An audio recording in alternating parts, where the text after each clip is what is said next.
I was pulled over by the police recently. I was traveling from Lake of the Ozarks back to Kansas City, and I was driving just a little too fast. Actually, my top was down on my black Mustang convertible. The music was blaring. It was a great day. There were some people who were a little pokey in front of me driving, and I thought, I'm just going to pass these people. I floored it. I got 420 horsepower, 0 to 60 in 4.6 seconds. I thought, I'm going to see what this baby will do. I floored it, and I went around these folks, and the moment I passed them, I saw the police officer pulling a radar just around the corner. And he pulled me over, and he came up and he said, "Do you realize how fast you were going?" And I said, "Nah, I wasn't really paying attention to the speedometer, and I'm really sorry, And he said, "Let me have your driver's license and your registration." So I pulled out my back pocket, my billfold, gave him my driver's license, went into the glove box and got out my registration, handed those to him. And I said, "Hey, is there any chance you'd give me a warning?" And he said, "Are you kidding me? Do you know how fast you were going?" So he came back, gave me a ticket. I shook his hand. We had a nice, cordial visit, and I left. This week I was visiting with two of our African-American pastors on our staff here at Church of the Resurrection. They were recently pulled over as well, and I noted how different their experiences were than mine. One was coming back from annual conference where United Methodist pastors gather once a year, and the other was someone she was on her way to a United Methodist Women's Missions Conference, and she had her car stolen 3 weeks before. It was returned by the police, but after it was returned, apparently they didn't take it off the list of stolen cars. And I thought you might find it helpful to hear their experience. Take a listen.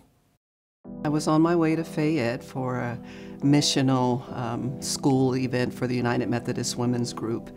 On my way back from annual conference from Topeka, Kansas, and I was traveling, coming down the highway. My car had been stolen about 3 weeks earlier, and I was driving on Highway 70. There was a car to the left, to the right, in front and back. I was kind of in the middle of the pack.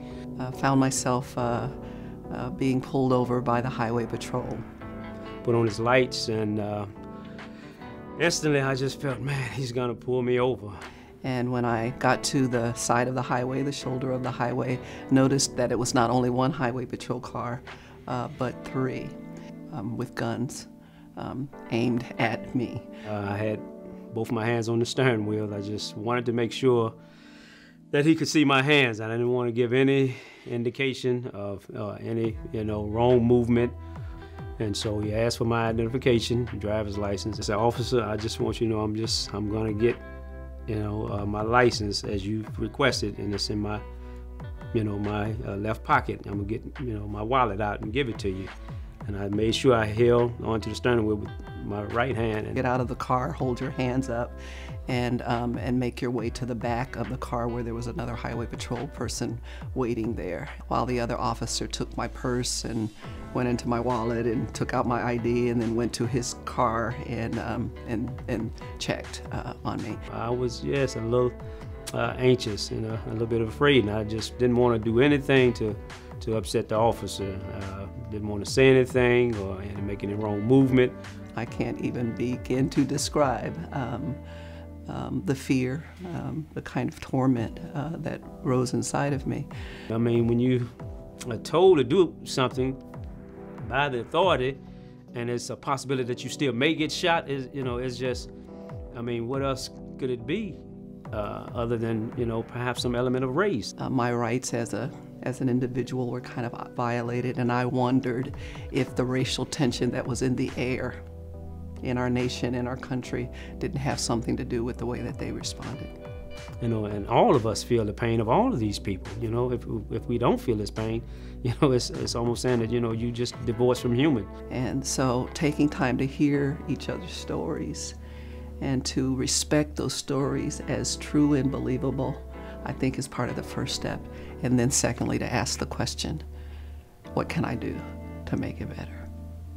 It is a problem that affects all of us. And I just truly believe there's only one race, and that's the human race. And we're all God's children. I find that many whites, like myself, tend to listen to stories like that, and we find it easy to dismiss them. We want to know, well, what were you doing that caused this? Or, well, that's just an exception to the rule. But if you speak with enough African Americans across the country, you hear story after story after story like these. And I think the worst thing we do is to dismiss them, and the most important thing we do to try to bring healing to a nation is actually listen and pay attention. I want to share with you a quote from Dr. Martin Luther King. He wrote this just a few months before he died. It was in an essay called Racism and White Backlash. He says, "In the final analysis, the white man cannot ignore the Negro's problem. because he is part of the Negro, and the Negro is part of him. The Negro's agony diminishes the white man. That's really important here. The Negro's agony diminishes the white man.